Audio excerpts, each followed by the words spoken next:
Nashik road येथील जलशुद्धीकरण केंद्राच्या बाजूला असलेल्या महापालिकेच्या इमारतीमध्ये अस्वच्छता वाढल्यामुळे रहिवाशांचं आरोग्य धोक्यात आलंय। ज्या इमारतीमध्ये राहत आहेत ते रहिवाशी नाशिक महानगरपालिकेचे कर्मचारी असतानाही पालिकेनेच आपल्या कर्मचाऱ्यांच्या कुटुंबियांचा जीव धोक्यात घातल्यामुळे संताप व्यक्त केला जातोय। पालिकेच्या कर्मचाऱ्यांसाठी ही इमारत बांधण्यात आली आहे। गेल्या अनेक वर्षांपासून कर्मचाऱ्यांचे कुटुंब या ठिकाणी राहत आहे। ऐन पावसाळ्यात या रहिवाशांचा जीव धोक्यात आलाय। इमारतीभोवती मोठ्या प्रमाणात पाणी साचलं असून चिखल झालाय। ड्रेनेज फुटले आहे। जाण्या येण्यासाठी धड रस्ताही नाही। इमारतीला संपूर्ण अस्वच्छतेने वेढलं आहे।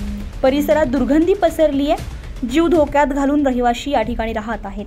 पावसाचे दिवस असल्यामुळे डेंग्यू, मलेरिया यांसारख्या आजारांना निमंत्रण मिळण्याची शक्यता आहे। त्याचे सोयरे सूतक मात्र पालिकेला नाहीये। घाणीचे साम्राज्य दूर करावे म्हणून पालिकेला अनेकदा निवेदन देण्यात आली आहे, परंतु प्रशासनाला अद्यापही जाग आली नाहीये। स्वच्छता करण्याकडे साफ दुर्लक्षच करण्यात आलंय। आपलेच कर्मचारी या ठिकाणी राहत असताना पालिकेने दाखवलेली अनास्थाही या निमित्ताने उघड झाली आहे। येथील रहिवाशी महिला जान्हवी मनोज फाजगे, अनिता किशोर परदेशी, प्रज्ञा गायकवाड यांनी प्रसार माध्यमांकडे संताप व्यक्त केलाय। नाशिक रोड इथे राहते।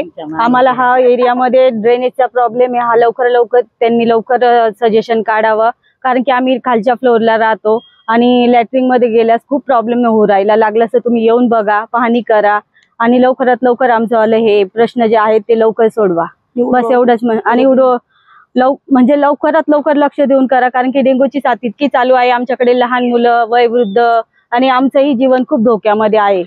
प्रमोद वाडेकर, आम्ही इथे जलशुद्धीकरण केंद्र इथे राहतो। आम्ही नगरपालिकेत जाऊन 2 वेळा अर्ज देऊन आलो, तरी ते लोक येऊन इथे लक्ष देत नाही। आम्हाला यायला जायला रस्ता सुद्धा नाहीये। झाडं तोडून नेले, सगळी घाण इथेच टाकून गेले। संडासचे पाईप वगैरे फुटले, त्याच्यामुळे आम्हाला खूप त्रास होतोय। यायला जायला जागा नाही। एक वेळा घरात घुसलं तर पोरं सुद्धा घराच्या बाहेर निघायचं नाही म्हणता, कारण की एवढी दलदल झालेली आहे। कारण की साप घरात घुसतात आमच्यावाल्या। झाडं तोडून नेले, त्याच्या परत त्यांनी मागे वळून सुद्धा पाहिलं नाही। हे चंबर आहे ग। महानगरपालिकेचे कर्मचारी असून आमच्याकडे कोणी लक्ष देत नाही। आम्ही वारंवार त्यांना जाऊन सांगितले तरी ते दुर्लक्ष करतायत। उडवाउडवीचे उत्तर देऊन राहिले आम्हाला ते, कारण की लवकरात लवकर त्यांनी येऊन इथे आमची रस्ता वगैरे करून आमची सोय करून द्यावा व्यवस्थित। जागर जनस्थानसाठी संदीप नवसे, नाशिक रोड।